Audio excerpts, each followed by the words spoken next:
338। हालांकि दोनों ने एक दूसरे की ओर देखा और जोर से हंसने लगे। वो मरने वाले थे, लेकिन उनके चेहरों पर पछतावे का कोई निशान नहीं था। बहादुर ने गरजते हुए कहा, चलो जल्दी मारो, देखता हूं कि तू मुझे कितने वारों में मार पाएगा। उसके अहंकारी शब्द सुनकर कालकूट गुस्से में आ गया और उसने अपनी सारी शक्ति हथेली में भरते हुए बहादुर पर वार किया। घाटी में पिछले 1 साल से दोनों एक साथ लड़ते और अपनी सीमाओं को तोड़ते आए थे। लेवल 8 के युद्ध सम्राटों से लड़ना तो उनके लिए संभव था, लेकिन लेवल 9 के युद्ध सम्राट उनके लिए एक चुनौती से अधिक थे। इसका अलावा उनकी अंदरूनी शक्ति भी अब लगभग खत्म हो चली थी। उसी समय बहादुर की पीठ पर ताबूत एकाएक कांपने लगा। पूरी घाटी में हलचल मच गई, इतनी कि लड़ाई करने वाले भी संतुलन नहीं बना पा रहे थे और अपने हमले रोक दिए। अरे, ये क्या हो रहा है? भूकंप आ गया क्या? क्या माजरा है? मैं खड़ा भी नहीं हो पा रहा हूं। छोड़ो, पहले एक नन्ही सुंदरी पकड़ लेता हूं और थोड़ा आनंद उठाता हूं। हा हा हा। जुड़वा भाइयों ने एक दूसरे की ओर देखा। उनकी आंखों में एक खतरनाक चमक थी। कालकूट ने अपनी हथेली का वार रोका नहीं। इसके बजाय उसने बहादुर को तुरंत मारने की मंशा से अपने वार की गति और भी बढ़ा दी। कोई भी आए, तेरा मरना तो तय है।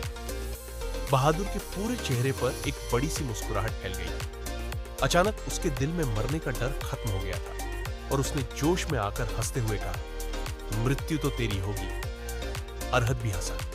उसकी हंसी इतनी तेज थी कि हवा में गूंजने लगी। वो आ गए हैं, मास्टर आ गए हैं, यंग मास्टर आ गए हैं। हा हा हा। दोनों पागलपन से हंसने लगे। मैगी और बाकी महिला शिष्य भी चारों ओर देख रही थी, लेकिन उन्हें कहीं भी संप्रदाय सम्राट की छवि दिखाई नहीं दी। कालकूट ने गुस्से में गर्ज कर कहा, बेवकूफ बनाना बंद करो, अब मरने के लिए तैयार हो जाओ।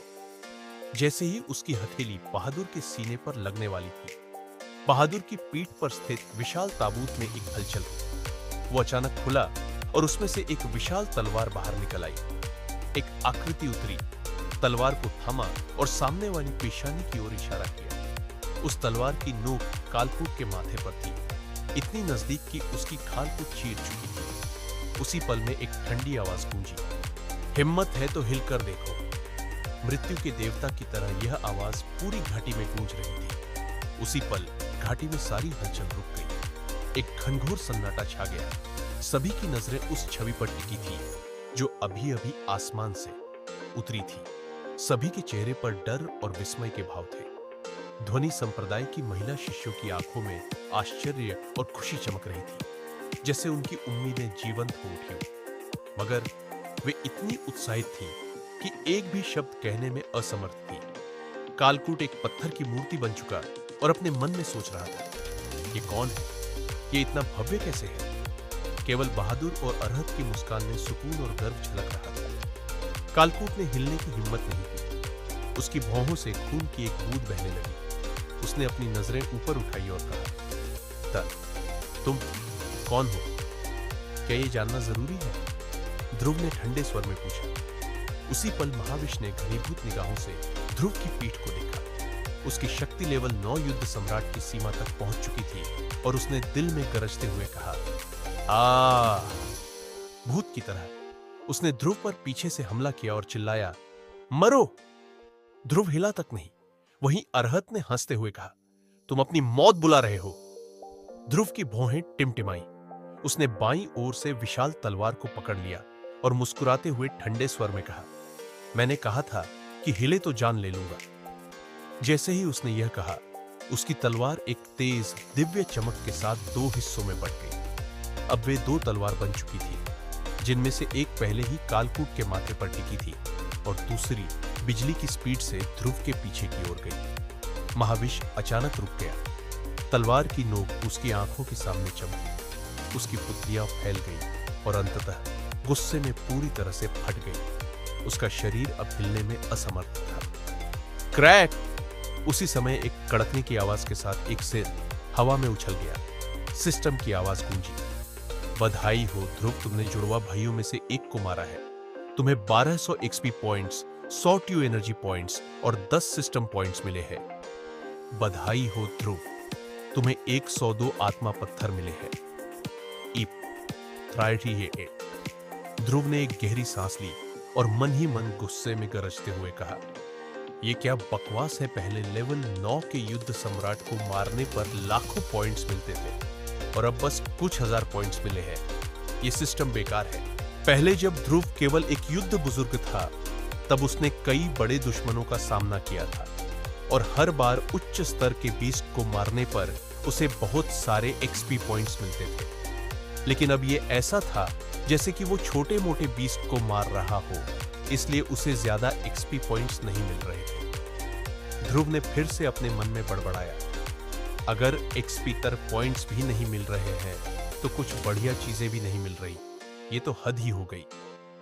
जैसे ही महाविश का सिर जमीन पर गिरा, खून की कई धाराएं चारों ओर फैल गई। पूरी घाटी में ऐसा सन्नाटा छा गया कि हर किसी का दिल दहल उठा।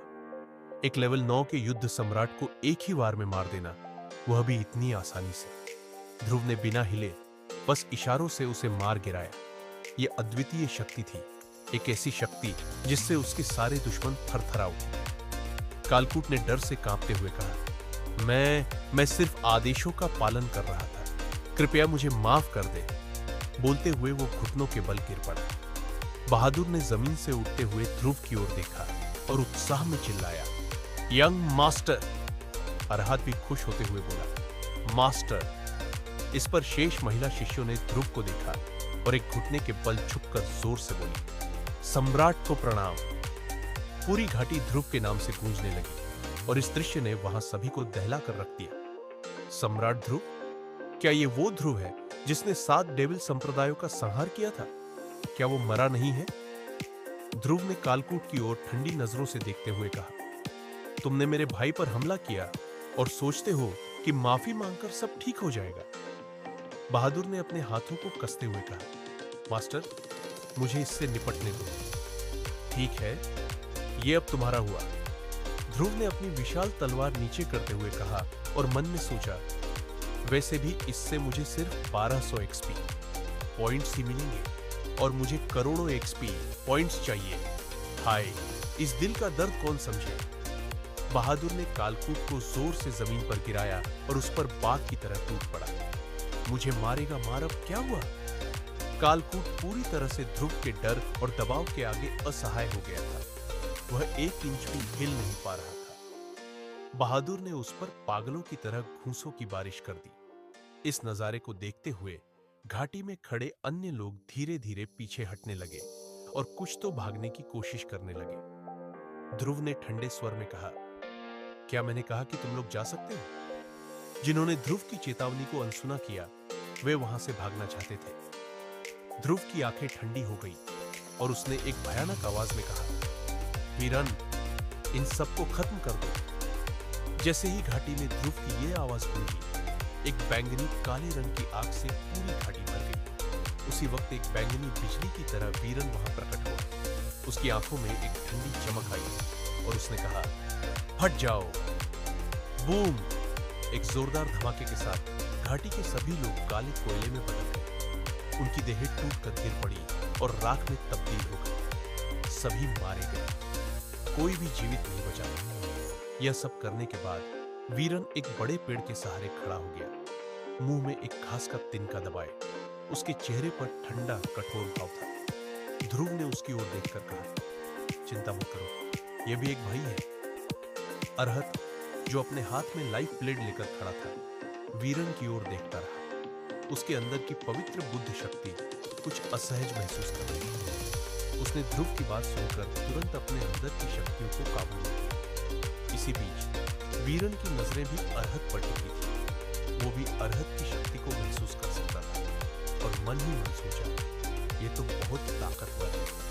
उसके अंदर थोड़ी झिझक भी थी। अब तक कालकूट का हाल बेहाल हो गया। ध्रुव ने थोड़ा दया दिखाते हुए अपने दबाव को कम किया और कहा, इसका काम तो अभी बाकी है, इसे जीने दो। बहादुर ने गुस्से में एक घूंसा मारा और चिल्लाया, अब अकड़ दिखा, हिम्मत है तो और कर। कुछ देर बाद बहादुर वीरन की ओर देखकर मुस्कुराया और बोला, तू कौन है? छोड़, नाम से क्या लेना, आज से तू मेरा चौथा भाई है। बहादुर का यह सरलता भरा स्वभाव देखकर वीरन थोड़े असमंजस में था। वह ध्रुव की ओर देखता रहा और समझ गया कि ध्रुव का हर एक साथी उसका अपना भाई है। वीरन, जो अपने व्यक्तित्व में ठंडा और गंभीर था, ने कुछ नहीं कहा, बस शांत खड़ा रहा। ध्रुव ने उसकी खामोशी पर हल्की सी मुस्कान बिखेरी और कहा, यह हमारा 5वां भाई है, चौथा कहीं और गया है। तभी ध्रुव की नजर कालकूट पर पड़ी और उसने ठंडे स्वर में कहा, क्यों, मजा आया? कालकूट का पूरा शरीर कांप रहा था। वह सोच रहा था कि अगर बहादुर उसे और मारे तो बेहतर होता, लेकिन ध्रुव का सामना करने का साहस उसके पास बिल्कुल भी नहीं। उसने हकलाते हुए कहा, सम्राट ध्रुव, तुम क्या चाहते हो? ध्रुव ने मुस्कुराते हुए कहा, बस इतना कि तुम जाओ और पार्थ को संदेश दो कि ध्रुव वापस आ गया है। बस इतना सा काम है। यह सुनकर कालकूट ने राहत की सांस ली और पूछा, सिर्फ इतना ही? ध्रुव ने मुस्कुराते हुए कहा, हाँ इतना ही, और हाँ उसे कह देना कि मैं उसके पीछे हूं और उसे बुरी तरह मारने आऊंगा। बूढ़े कालकूट ने भीतर ही भीतर नाराजगी महसूस की, पर उसने इसे जाहिर नहीं किया। उसकी हालत ऐसी हो गई थी कि उसके पास भागने की भी हिम्मत नहीं थी। ध्रुव ने ठंडी आवाज में कहा, जाना नहीं चाहते क्या? या फिर आज यही रुकने का दिन है? यह सुनते ही कालकूट ने अपनी पूरी ताकत इकट्ठा की और तेजी से वहां से 9-11 हो गया। बहादुर ने पूछा, मास्टर, इसे यूं ही छोड़ दिया? ध्रुव ने मुस्कुराते हुए कहा, चिंता मत करो, इसकी किस्मत बस कुछ दिनों की। इसके बाद ध्रुव ने सबको एकत्रित किया और कहा, अब हमारे पास केवल कुछ दिन बचे हैं।